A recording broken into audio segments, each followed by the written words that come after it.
ঐতিহাসিকভাবেই রোহিঙ্গারা মিয়ানমারের অধিবাসী। তারা 500 বছরেরও অধিক সময় ধরে আরাকান রাজ্যে বসবাস করছে। চতুর্দশ ও পঞ্চদশ শতাব্দীতে আরাকান ছিল স্বাধীন মুসলিম রাজ্য, যার স্থাপনে বাংলার সুলতান প্রেরিত সেনাবাহিনীর বিশেষ অবদান ছিল। এই সময়েই আরাকান সাম্রাজ্যের ভিত্তি স্থাপিত হয়। 1404 সাল থেকে 1612 সাল পর্যন্ত 16 জন রাজা আরাকান শাসন করেছেন, যাদের মধ্যে অনেকেই মুসলিম নাম ও পদবি ব্যবহার করতেন এবং তাদের মুদ্রায় আরবি হরফে কলেমা লেখা থাকত।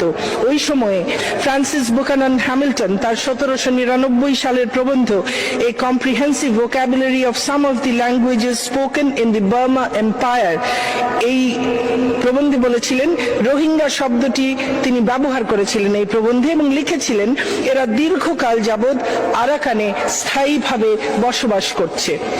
8ম শতাব্দী থেকেই এই জনগোষ্ঠীর অস্তিত্ব সম্পর্কে ইতিহাস পাওয়া যায়। এমনকি যখন ময়ূ ফ্রন্টিয়ার ডিস্ট্রিক্ট গঠিত হয়েছিল মূলত রোহিঙ্গা অধ্যুষিত এলাকা নিয়ে, তখন রোহিঙ্গা শব্দটি তৎকালীন বার্মার সরকারও স্বীকৃতি দিয়েছিল। বার্মার রেডিওতে রোহিঙ্গা ভাষায় অনুষ্ঠানও প্রচারিত হতো। বার্মার নেতাদের বক্তৃতায়ও এই শব্দ ব্যবহৃত হতো। মাননীয় স্পিকার, রোহিঙ্গা জনগোষ্ঠী তৎকালীন বার্মার আদিবাসী জাতিগত গোষ্ঠী হিসেবে স্বীকৃত ছিল। এই জনগোষ্ঠীর সদস্যরা বার্মার সংসদে নির্বাচিত সদস্য, তাদের সরকারে মন্ত্রী, সংসদীয় সচিব সহ আরো বহু সরকারি উচ্চ পদে আসীন ছিলেন। বার্মার সামরিক শাসকেরা 1962 সালে ক্ষমতা গ্রহণের পর থেকে রোহিঙ্গাদেরকে তাদের সকল রাজনৈতিক অধিকার থেকে পার্লামেন্টে নির্বাচিত হয়েছিলেন। তার মধ্যে একজন ছিলেন যিনি নির্বাচিত প্রথম দুজন নারীর একজন, জুরা বেগম। 6 জন এমপি নির্বাচিত হয়েছিলেন 1956 সাধারণ নির্বাচনে এবং তার পরবর্তী যেসব উপনির্বাচন হয়েছিল তাতে।